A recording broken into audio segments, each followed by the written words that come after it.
30 anni di promesse non mantenute, 30 anni di riforme non fatte, 30 anni di tentativi abortiti. La storia della Repubblica Italiana negli ultimi 30 anni è questa: solo promesse che si sono trasformate in tasse, che non si sono trasformate in servizi. Una presa per i fondelli che è andata avanti da 30 anni sempre uguale. È questo il problema che abbiamo. Nessun partito nella seconda, nella prima Repubblica, di destra, di sinistra, democristiano, socialista, è riuscito ad attuare una riforma a vantaggio del popolo nel Parlamento italiano. Quindi è certificato che quello strumento non serve, è inefficiente, costoso, ci produce una serie enorme di grattacapi, serve solo a produrre carte per rallentare il nostro lavoro, per rallentare il nostro impegno, per rallentare la nostra voglia di fare, per dissuaderci. Non c'è alternativa, questo è quello che non si può fare, pensare che ci sia qualcuno che va a Roma a convincere che è possibile fare qualsiasi tipo di riforma.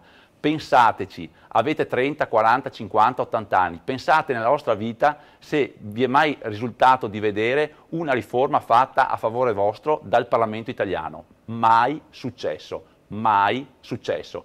L'alternativa è l'indipendenza. Il Veneto può diventare padrone del proprio destino se il Veneto, se i veneti decidono di farlo. Ci sono le norme internazionali, il percorso è già stato fatto da molti popoli nel mondo, ci sono popoli in Europa, a cominciare dagli scozzesi, catalani, baschi, che sono molto vicini a raggiungere l'indipendenza.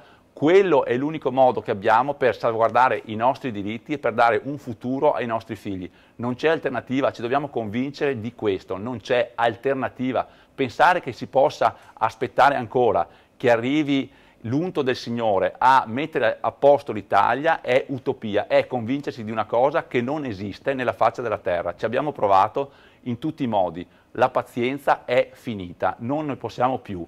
L'indipendenza è un percorso concreto che ci porterà alla libertà, al benessere e a valorizzare il nostro essere veneti, perché prima di tutto diventiamo indipendenti per valorizzare il nostro modo di essere, che è un modo di essere che ci ha fatto riconoscere nel mondo. Questo noi dobbiamo salvare, questo noi dobbiamo promuovere.